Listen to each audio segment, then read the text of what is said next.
আমরা একটি চট্টগ্রামের ঐতিহ্যবাহী স্থানে আসছি। হাটহাজারী হালদা নদীর ঘাট, এটাকে নয়াহাট ঘাট বলে। এখানে এখানে মাছের পোনা সংরক্ষণ করা হয়। সাধারণত এই মাসটা মে জুন মাসটাতে মাছের পোনা সংরক্ষণ করা হয়। আপনারা দেখতে পাচ্ছেন ছোট ছোট ডিঙি নৌকা, ওরা মাছের পোনা সংগ্রহ করে।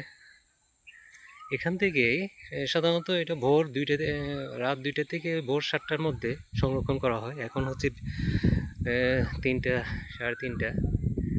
তো এই টাইমটাতে আসলে জেলেদের ভিড় তেমন একটা থাকে না। এখান থেকে সকালের দিকে মাছের পোনা সংরক্ষণ করে সারা দেশে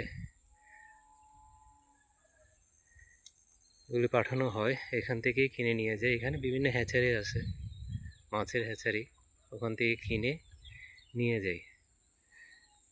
হাটহাজারী হালদা নদী, নয়াহাট ঘাট, এরকম অনেকগুলি ঘাট আছে।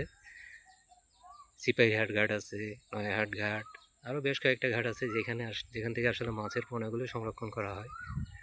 এই হালদা নদী এটা বাংলাদেশের জন্য খুবই উপকারী একটা নদী এবং খুবই প্রয়োজনীয় একটা নদী। মিঠা পানি যত মাছগুলি আছে, রুই, কাতলা, আমরা যেগুলি খাই মৃগেল, এগুলি সব পোনা এখান থেকেই সংরক্ষণ করা হয়। এবং এই মে জুন মাসটাই মূলত এদের প্রজননের সময় আর কি। এখনই কালেক্ট করার উপযুক্ত সময় আছে। তো আমরা নয়াহাট ঘাট থেকে আপনারা দেখতে পাচ্ছেন আরও একটা ছোট ডিঙ্গি নৌকা যাচ্ছে। একই সাথে তার সাথে আরও একটা আস্তে আস্তে দেখতে পাচ্ছি ডিঙ্গি নৌকা।